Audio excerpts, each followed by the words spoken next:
This is the experiment of Zener regulator. Zener diode is the main component which is connected in a reverse bias mode.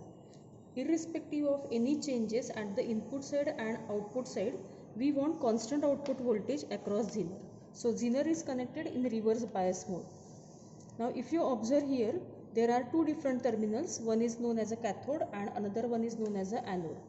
Cathode, the black ring is, if you observe, then this is the indication of cathode terminal and the orange part is nothing but the anode one. So it is connected in a reverse bias mode. If we connect it in a forward bias mode, it will work as a normal diode. Now as you can see here, there are different parts of this circuit.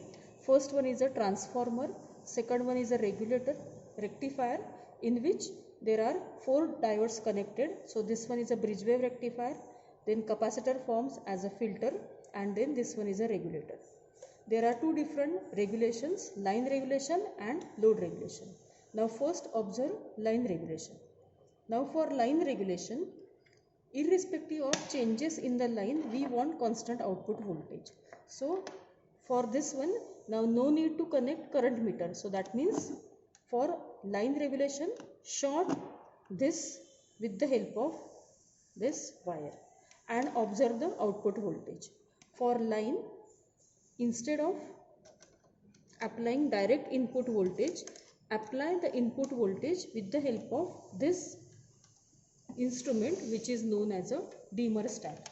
So for dimmer stat, there are variations available from 0 volt AC to 270 volt AC. We have to take readings from 170 volt AC up to 270 volt AC.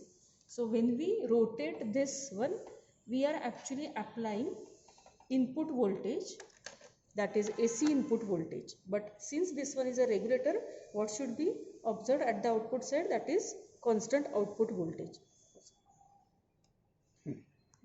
So for line regulation, do the connection like this: positive terminal to positive, negative to negative. Now set the voltage, dimmer stat voltage, that is AC voltage, as 170 volt.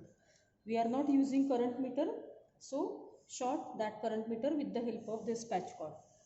This on the multimeter, select the range of 20 volt DC. Now connect this positive terminal to positive, negative to negative. See, this is the result. This diode is of 5 volt. For 170 volt AC, the output voltage is 5.03. Now if we change the input to 180 volt up to 170 volt, then that the 170 volt to 270 volt, the output voltage remains constant, that is 5 volt. So irrespective of changes in the input, output remains constant, that is line regulation. For load regulation, now switch off this dimmer stat. So we are not applying any input voltage. For load regulation, apply constant input voltage as 230 volt with the help of this wire. Then here use current meter. Now select the range as 200 milliampere. Now if you observe, you have to put this red terminal wire to milliampere port. This is a current meter for measuring the current. This is the output voltage. Now at the output side, since this one is a constant, input is constant. Now at the output voltage, here we have connected rheostat. So when we change the when we change the resistance, then the current flowing through the circuit will be different. But since this one is a regulator, what we want is the constant output voltage. So just switch on the circuit. Now here if you observe, current is 33 milliampere and output voltage is 3.11 volt. Now when we change this resistance, then we should get here constant output voltage. Now observe, 3 volt is constant, and just see that there is a change in the current flowing through the circuit. Okay.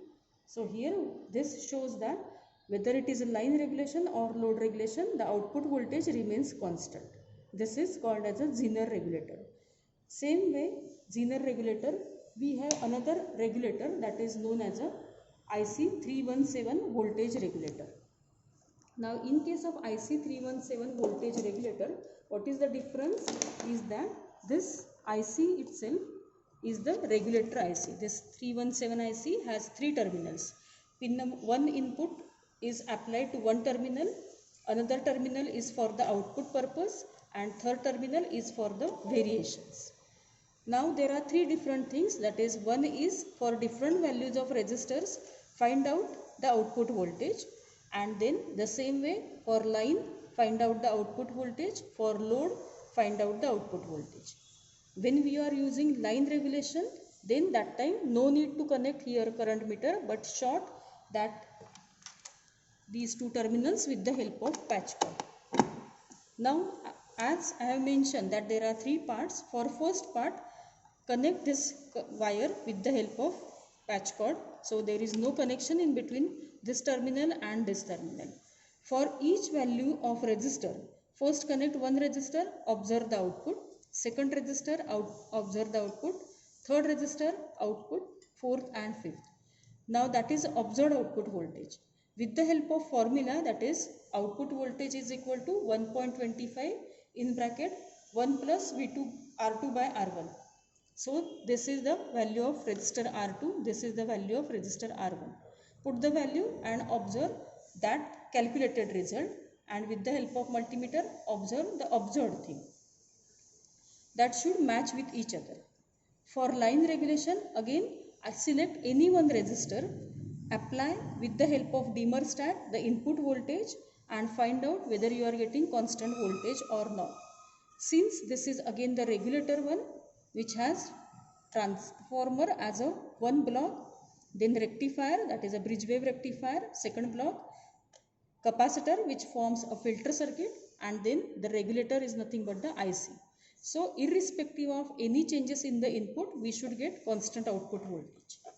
Same way for the load regulation, connect rheostat at the output side, disconnect this one, connect current meter over here, output voltage will be observed with the help of this meter, and you will observe the constant output voltage. So this one is nothing but a voltage regulator using 317.